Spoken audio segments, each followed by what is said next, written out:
Hi, I'm Conrad Marshall, and from the Sydney Morning Herald and The Age, welcome to Good Weekend Talks, a magazine for your ears featuring in-depth conversations with fascinating people from sport and politics, science and culture, business and beyond. Every week you can download new episodes in which top journalists from across our newsrooms talk to compelling people about the definitive stories of the day. In this episode, we speak to William Dalrymple. The Scottish historian is the author of 10 books, a regular contributor to The Guardian and The New Yorker, and host of the popular podcast Empire, which covers everything from the history of slavery to the rise and fall of, well, empires. A specialist in Indian and Islamic history, Dalrymple first visited the subcontinent as an 18-year-old and knew that it was where he wanted to spend his life. These days, he spends most of the year at his farmhouse on the outskirts of Delhi, but he's headed to Australia for a speaking tour this month.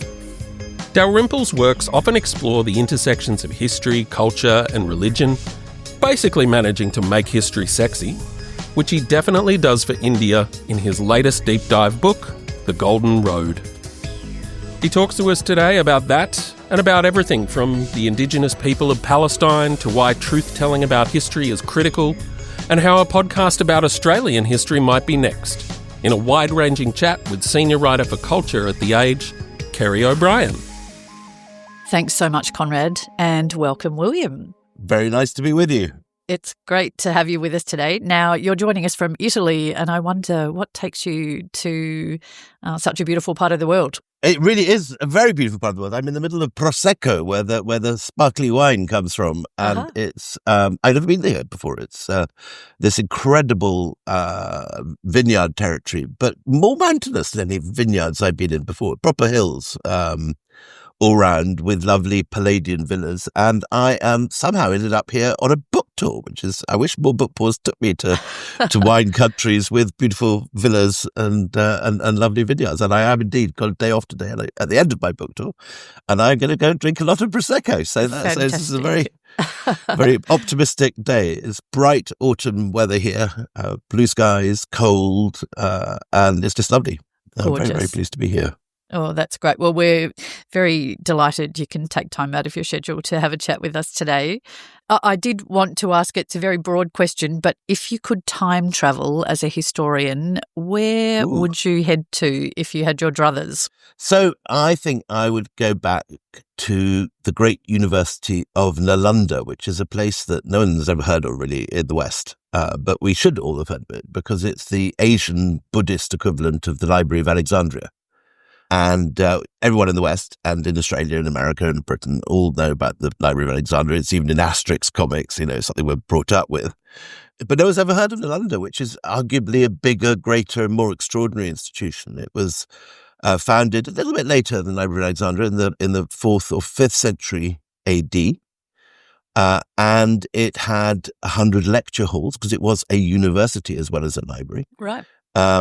And a 9-story library with tens of thousands of manuscripts which anyone could borrow. Its subjects included astronomy, astrology, mathematics, and it contained the ancient knowledge of Asia, not just the Indic world, but also had manuscripts such as the Yavana Sutras, which is probably the Greek mathematicians, things from ancient Persia and Babylon. And we have only 3 eyewitness descriptions of it surviving, although it was there for, about 700 years. And it was so extraordinary a collection of books and knowledge and that people came from as far as Japan, Korea, China, Indonesia. There was even an expatriate Indonesian college at which we have a foundation tablet for. So this was one of the greatest institutions of learning in the history of mankind, and we know so little about it, frustratingly little. Oh. And bizarrely, it's not something that ever sort of features on our radar really at all. It's something which we should all know a lot better than we do, but we don't know almost nothing about it, and nothing is taught about it. So that's where I would probably head if I had my TARDIS. Yes.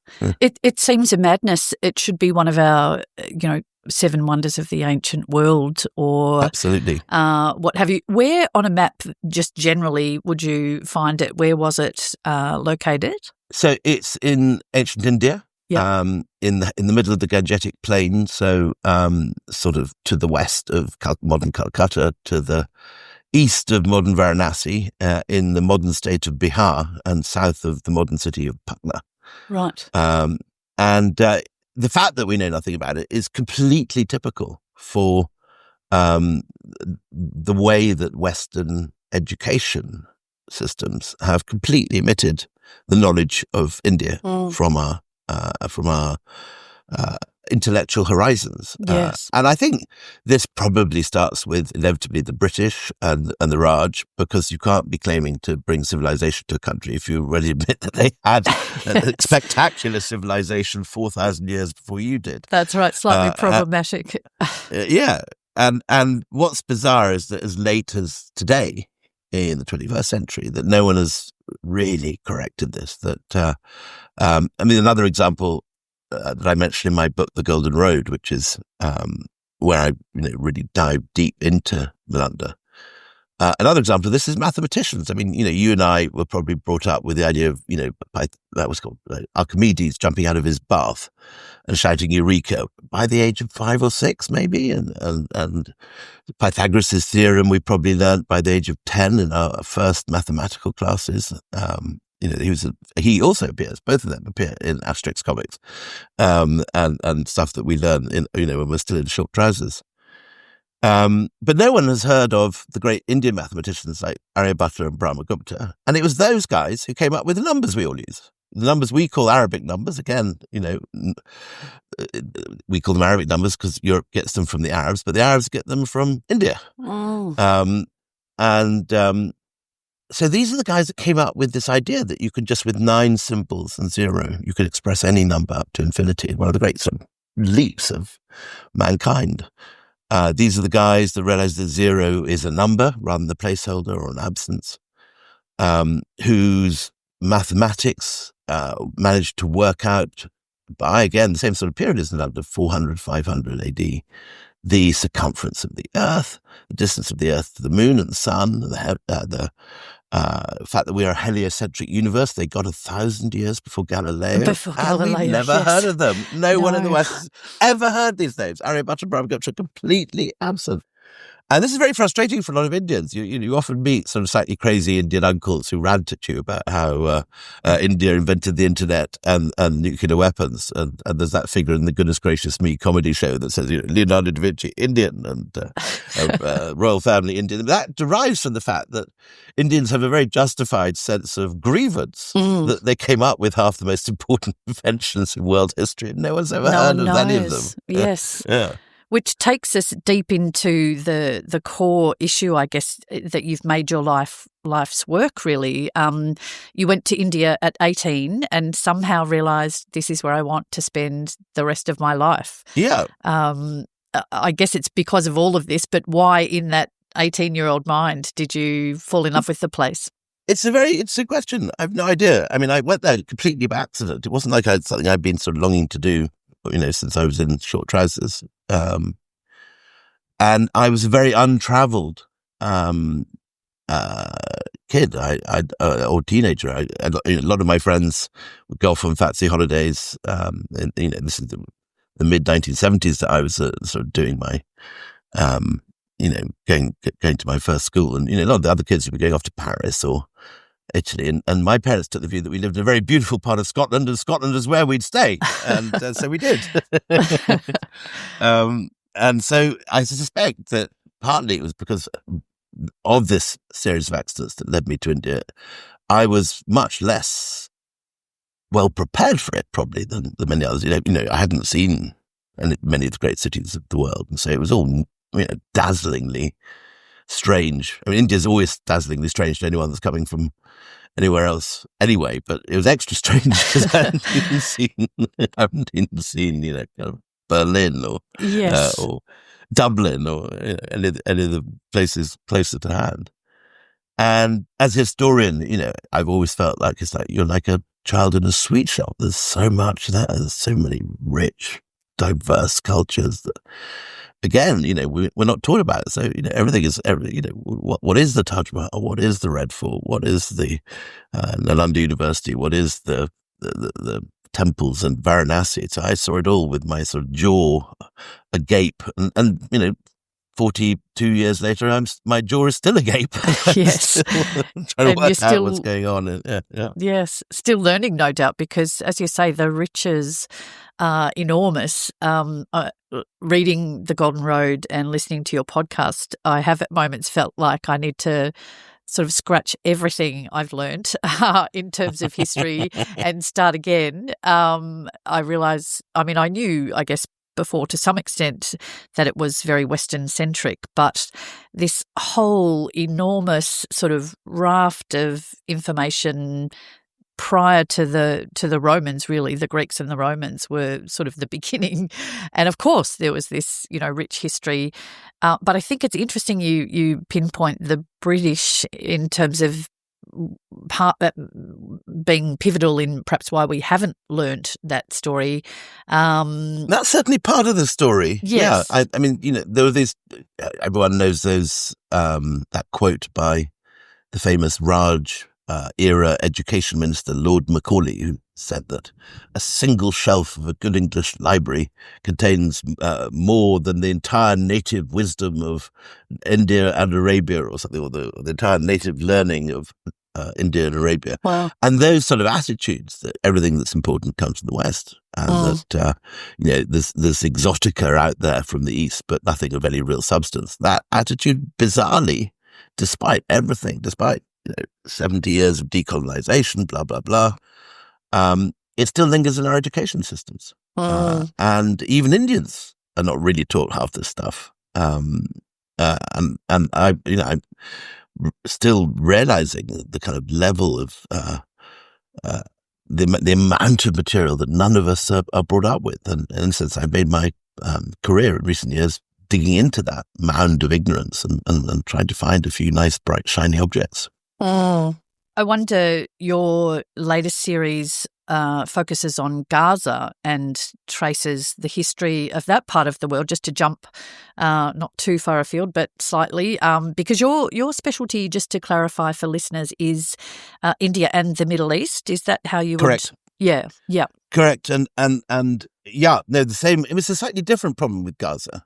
Again, huge ignorance about Palestinians and huge ignorance about the history of Palestine. I think we're quite well taught. I went, for example, to a very good religious school. I was taught by Benedictine monks, so I do know my Old Testament, and I know I had that drilled into me.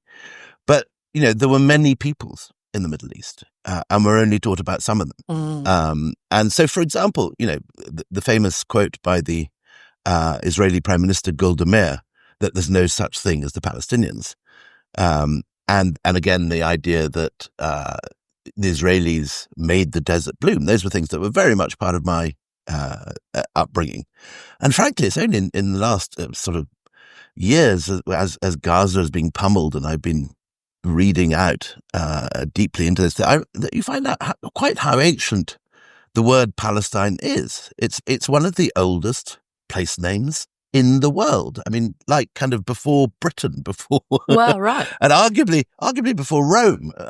And just to put some dates to it, the Pharaoh Tutmosis III talks about the Peliset, which is the root base of our word Palestinian, in 1400 BC on Egyptian hieroglyphs of the Temple of Medinet Habu.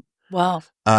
The Assyrians, who are a little bit later, about 800 BCE, in their cuneiform inscriptions, talk about the Palashtu, another root word, the same Palus, which is the basis of our word Palestinians. And then, a latecomer, Herodotus, the father of history, circa 400 BCE, divides the entire Mediterranean coast into two different areas: Phoenicia, which is modern Lebanon, and the southern area he calls Syria, Palestina. Wow. And it's that word, Palestina, that is the root of the word Palestine. And again, this is not stuff we're taught. And, the Christian Gospels, in a sense, paint a picture of a world where the Middle East is an entirely Jewish world with only the odd appearance by sort of Romans or Sumerians on the outside. But in fact, it's always been, like anywhere in the Mediterranean, a very diverse, culturally mixed, religiously mixed world. And the modern Palestinians who are currently being bombed in Gaza, whose world has been reduced to a kind of apocalyptic wasteland in the last couple of years, are a mixture of the many different peoples that have passed through that land. The Canaanites, who were that's not a name they called themselves, but it's the original indigenous people.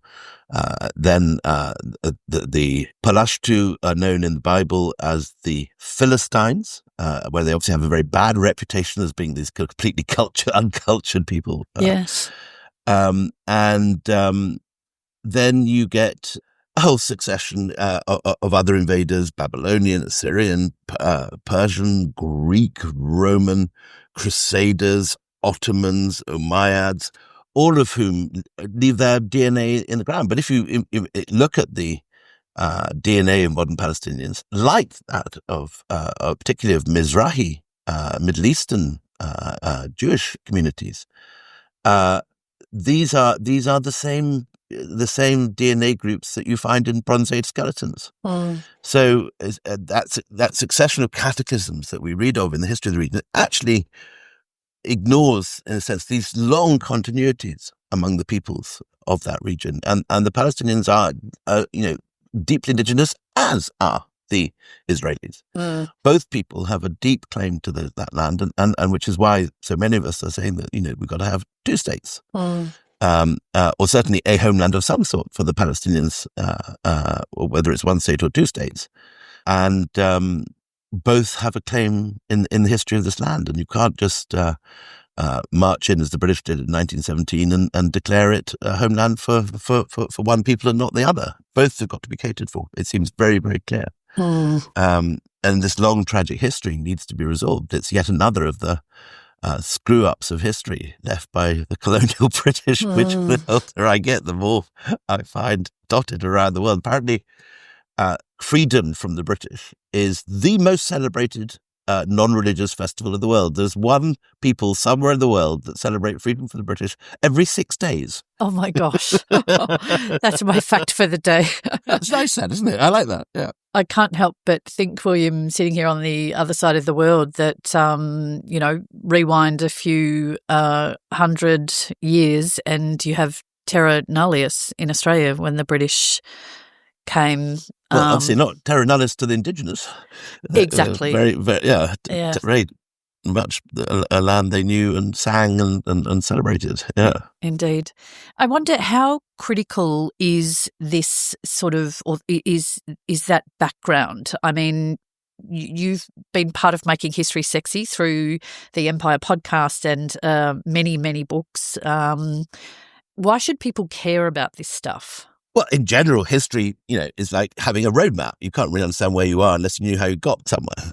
In the same way, you can't understand where you are unless you know the history. It's the roadmap that explains how we got to where we are. Yes. And the history of Australia, like the history of the Palestinians, is something we need to understand if we're to understand what's going on today. And these muddling events in world history that our broadcasters struggle to convey to us and often fail very badly to provide context. These are things that we really need to know. And my Empire podcast, which you mentioned, is very much something which has come out of wanting to provide the sort of context which you do not get taught at school.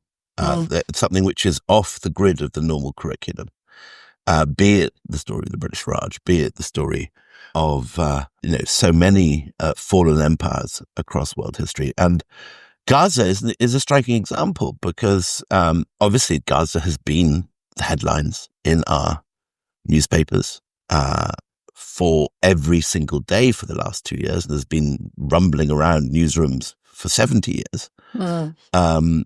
And yet we are taught nothing of its history, and we know nothing of its history. And its history is deep and rich and very long and complex. And so we had the idea with my co-host Anita Anand to not just tell the history of Gaza, but to give 12-hour deep dive into the history of Gaza, which is full of wonders and astonishment right back from the time of the pharaohs.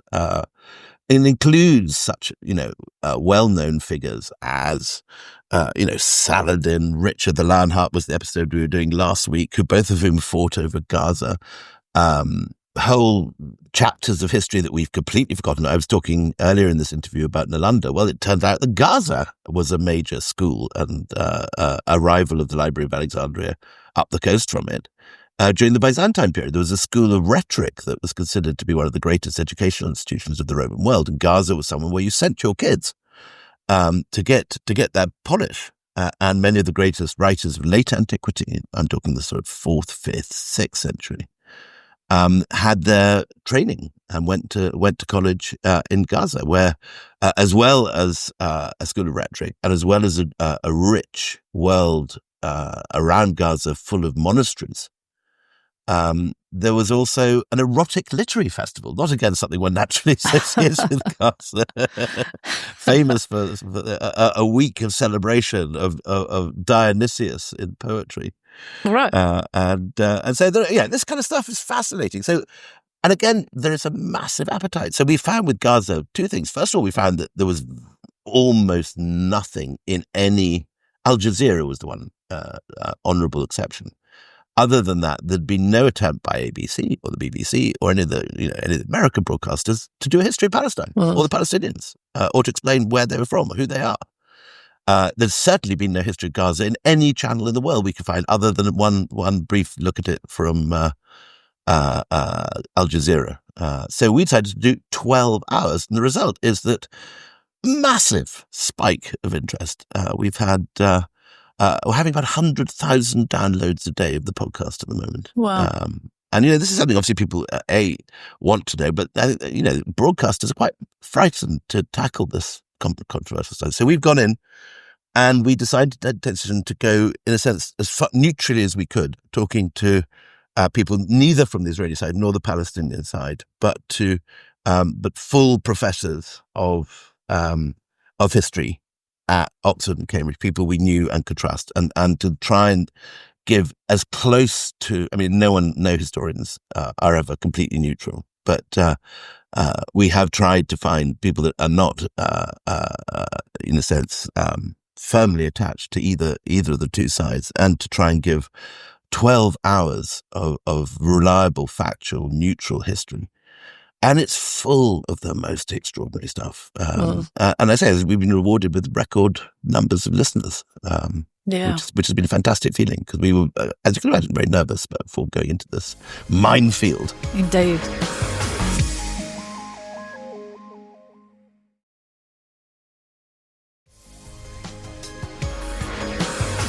I wondered how important, it sounds such an obvious question, but how important is truth in history, and does it always depend on the perspective of the person telling the story? Yes, it's obviously an extremely difficult thing to have complete neutrality in any story, and every historian will come with his own backpack full of his educational and cultural biases and the period of history we're living in. And even though it may not be something we're aware of, and even though we may strive as hard as we can not to cleave to one side of an argument or another, our biases will be apparent in what we do, and will be even more apparent to, with the eye of history when the entire set of assumptions which mark our age will be, different to what future generations will see. But there is such a thing as fact checking. There is such a thing as going to primary sources, and you can make a real effort to make sure that what you do is double checked, is based on primary accounts rather than later legends or mythologies. And yes, that's the entire job of the whole historical establishment is to discard myth, or as the Emperor Akbar, the Mughal emperor, put it nicely, to stand on the firm land of reason and reject the marshy land of tradition, which is a very nice usage that I like. Yes. Trump has complained about history being politicised and refers to unpatriotic historians teaching people to be ashamed of their history. It seems he even wants slavery seen in a positive light. And closer to home, there is a pushback against telling the truth about what happened to our First Nations people when the British settled. And, we've only just started to map out the sites of massacres, and this is a huge debate, sadly, still to this day in Australia. I wonder what you would say to those politicians that, want these things somehow cast in a positive light. Yes, it's something that's happening also where I'm from in Britain, and it's happening in India. In a sense, there's two ways to look at this. And the first is that, yes, all, particularly politicians of the right at the moment, are complaining about a sort of liberal conspiracy to do down the glories of empire. And often that comes with a great deal of political baggage that what they're actually saying is that, we don't want to give land back, or we don't want to restore objects which were looted, or we want to keep all the stuff that we got when we massacred everybody and took over their lands. But equally, I think, it should be recognized that every generation of history does rewrite history, and that if you read the historians from the 1960s, they're different from the historians of the 1860s, who are different from the historians of the 1760s, and that generation by generation, it's the job of the historians to go back to original sources and interpret history from their perspective. And just like when I keep going back to this beautiful landscape of Prosecco, where I happen to be talking to you from. When you go to the top of a hill and look down, you see a different view from what you see at the bottom of the valley. And it's the same with historical perspective. When you're in one particular place in one particular period of history, things look quite different, and the significance of things change. I'll give you an example in the area that I have worked most deeply as a historian, which is the history of the East India Company. I've written 4 books on the East India Company, my company quartet. And very interesting, the effect that the great bank crashes of the early 2000s have had on the writing of history. Because in the history of the East India Company, there's this moment when the East India Company goes bankrupt. And it is too big to fail. So the British government bails it out in 1772, and the British government takes a 50% stake in the East India Company in 1774. And these are things which are there in earlier versions of the history. But since the bank crashes, we've understood, in a sense, it's the end of Lehman Brothers and the whole business of how so many of those banks went down at that period. And now when you read modern histories of the East India Company written in the last 25 years, everyone refers to this moment because it has resonance for our own time, because something has happened in the last 25 years which reflect this and therefore make it relevant. So what I'm trying to say is that yes, you do get some malevolent attempts to rewrite history, and Trump is a particularly good example of someone who has manipulated the historical record in order to, bizarrely try and see slavery in a more positive light, which seems to me one subject you really cannot see in a positive light, whatever angle you're coming from. You would imagine that slavery would be regarded always as a horror, the suppression of other human beings. But it's anthropologically fascinating that Trump thinks it's something that he needs to gild a bit and sort of put up on a pedestal. It seems a strange battle to try and wage. I wonder, you mentioned original sources there. I'd like to ask you about the role of interpreters and how significant they are in telling our histories and finding out our histories. Actually, are they sort of the unsung heroes in this story? Yes, very much so, and particularly if you're going off grid. I mean, if you're using mainstream European languages, there are many people that know French and German and the basic Western languages. But when you're doing, as I've been doing for much of my life, Mughal history, for example, there's actually a tiny group of people that can really fluently read Mughal Persian and can really delve into the mountains of material which is out there in often obscure provincial libraries. and begin to make sense of it. And I was very lucky to work with a guy who was actually part Australian. We should have a shout out here for Aussies, because my mate Bruce Winnell was one of those extraordinary linguists that can just pick up a language like sort of you and I pick up a cold or something, Right.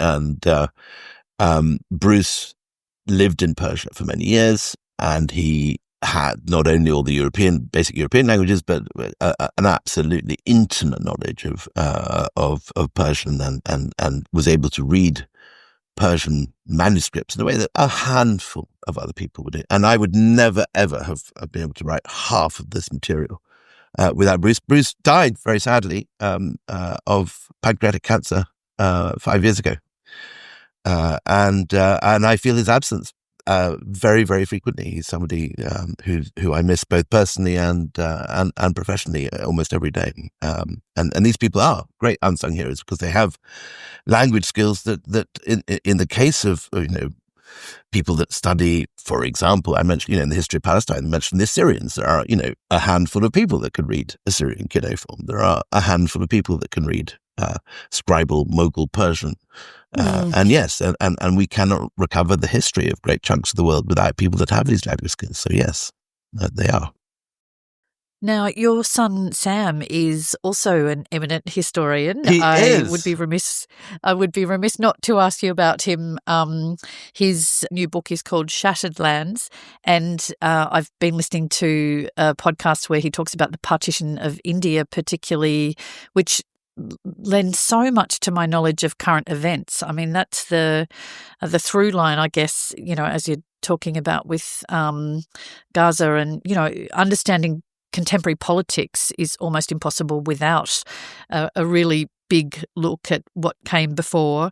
But I'm interested in what your conversations were like around the dinner table, the brekkie table with Sam, and whether or not he perhaps travelled with you, and how your interests maybe were sort of then shared with your son. No, it's a lovely thing to have a son working in the same world as you. It's rather like a family business or something. It's not necessarily going to happen. A kid may want to do something completely different from what his parents do, and may indeed react strongly against everything they've ever done. It could go either way, right? Yeah, it could go either way. And it wasn't always a given with Sam that he would come into this world. When he was a kid at school, he was very into his science, and his he was one of those geeks that would read Doctor Who and get into particle physics, or kind of interested in the Hadron Collider and all that kind of world. But then there was an occasion when I was writing this book on Afghanistan called Return of a King, and I would come back so excited from every trip to Afghanistan that my family got more and more envious and irritated that they were not being invited on these trips. So when there was a truce in, I think, 2010 or 11, just before the fall of the Western installed governments to the Taliban, I took two of them. I've got three kids. I got Ibby, my daughter, and two boys, Sam and Adam. And Sam and Adam, then teenagers, came with me and my wife Olivia round Afghanistan in this moment of truce, which was kind of the most irresponsible bit of parenting that I think we've ever done. And indeed, I was particularly guilty because the night before we flew with them, not the morning we flew, not the night before, we looked at our phones. I looked at my phone when I was making coffee for everybody to take them off to the airport, and a rocket hit the same street that we were, although it was a truce, that we were due to fly to. We had all set up to go and stay with the Wall Street Journal with their security and their safe room and all this kind of stuff. Right. And it was a truce, and everyone, and lots of other people who'd been working there had brought their families out because it was this rare moment, to bring people in. Nonetheless, a rocket fell in the street. And we had the decision whether to tell everybody or not. So I didn't tell them till the wheels had taken off. Probably so it could have gone wise badly wrong, but it was transformative to both the boys that came on the trip, and Adam, who didn't end up becoming a historian, but did study history at Oxford, got fascinated by Islamic history and at that time, and ended up doing it, certainly up to undergraduate level, while Sam immediately started learning Farsi And in fact, Bruce, who was in the house a lot at those times, very much encouraged him to learn poems by sort of Ferdowsi and Hafiz, which he couldn't even understand, but just made him say the important thing is to learn this by heart. And so he would reward Sammy with sort of chocolates and things if he managed to learn a Hafiz poem. And he went on to become at Oxford a Sanskritist and a Persianist. So he started off the linguistic route, Sam. And then this book emerged out of nowhere during lockdown. We were all locked down together. Luckily, the house we live in is absolutely rammed with books, and particularly history books.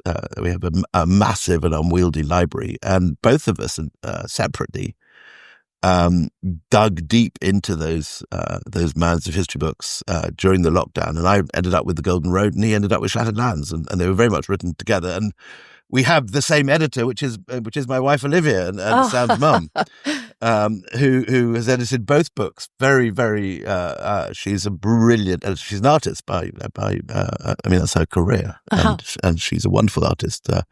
Anyone that's bought the new best-selling Booker favourite, The Loneliness of Sunny and Sonia by Kiran Desai, which is currently on the bestseller list. That cover is by my wife, so that's fantastic. the sort of thing she does. Okay.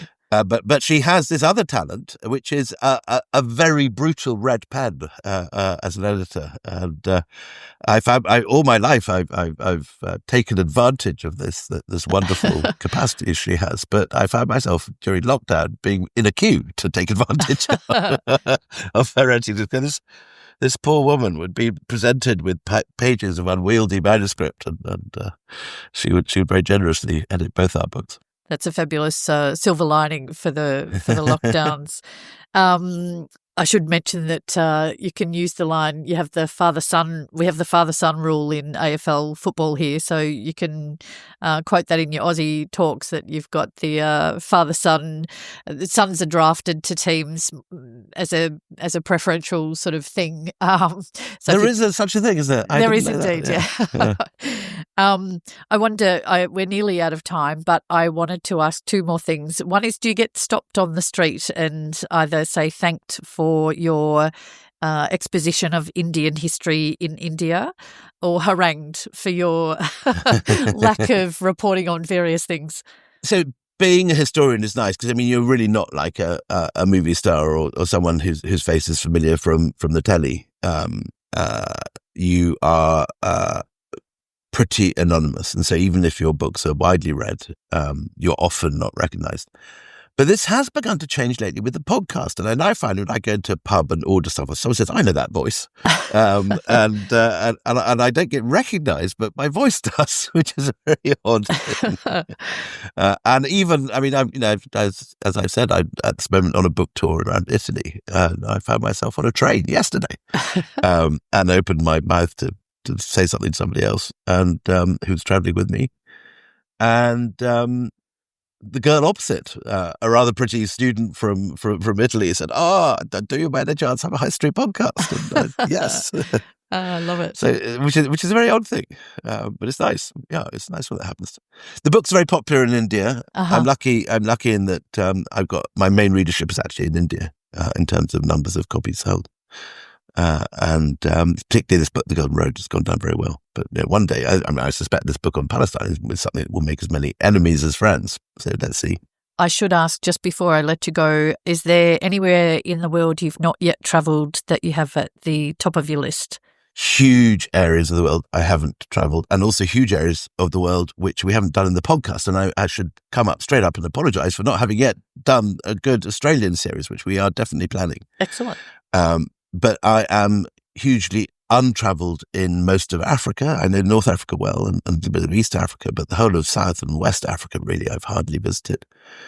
And I have never been, shamefully, to Latin America. And so my kids are organising a trip. They say enough holidays in the Mediterranean. Dad, we need to go next summer to Peru. So Peru is going to be the place that we're heading next. Oh, fantastic. Well, look, we look forward to welcoming you to our shores in November, and thanks so much for giving your time. I'll be whizzing around, exactly, coming to Adelaide, coming to Perth, coming to Melbourne, with a new lecture series called, I think, An Evening with William Dalrymple. So I think that's because we couldn't think of anything else to call it. So that's the imaginative title. Fantastic. Well, thanks again for your time, and all the best for your travels. Thank you so much. That was historian and India expert William Dalrymple in conversation with Age senior culture writer Kerrie O'Brien for the latest Good Weekend Talks. If you enjoyed this episode, please remember to subscribe, rate and comment wherever you get your podcasts, and keep tuning in for more compelling conversations. Good Weekend Talks is brought to you by the Sydney Morning Herald and The Age, proud newsrooms powered by subscriptions. To support independent journalism, search Subscribe Sydney Morning Herald or The Age. This episode of Good Weekend Talks is produced by Conrad Marshall and edited by Tim Mummery, with technical assistance from our executive producer, Tammy Mills. Tom McKendrick is head of audio, and Melissa Stevens is the editor of Good Weekend.